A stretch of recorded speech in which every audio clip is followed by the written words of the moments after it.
সালমা কিতা না সালমান রহমান। ও শয়তান জানোয়ার, তুই দাড়িটি কামাইয়া হিন্দু নমস্দয়া ফলাইছ।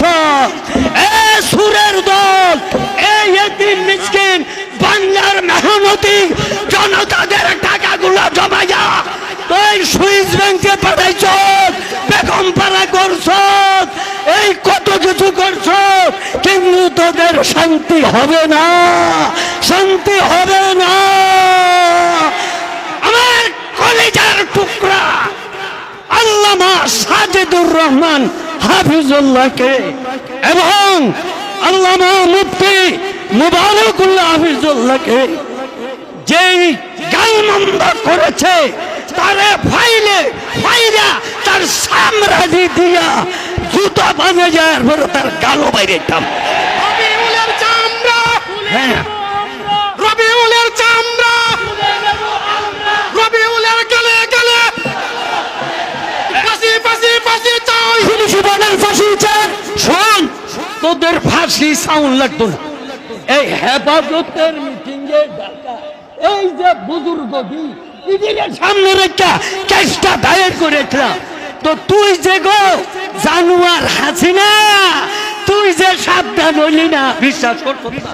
ইটিরে যদি দোয়া যদি কবুল না হয়, তো ওইলার কার দোয়া কবুল হইতো?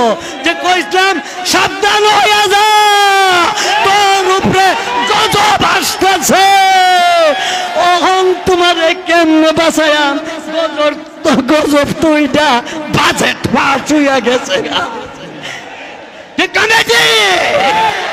এই আমার শাইখুল আজিজ, চুপ থাক, শাইখুল আজিজ ইবনে শাইখুল আজিজ আল্লামা মামুনুল হককে ডান্ডা বেরি দিয়া, এরপরে বুকের মধ্যে কালা একটা ইয়া লাগাইয়া সাজা দিছ। ওই মন্ত্রী, কালকা দেখি নৌকার মাঝে তোমার এমনি বয়ে যাচ্ছে। ও দরবেশ বাবা সালমা কিতা না সালমান রহমান। ও শয়তান জানোয়ার, তুই দাড়িটি কামাইয়া হিন্দু নমস্দয়া ফলাইছ।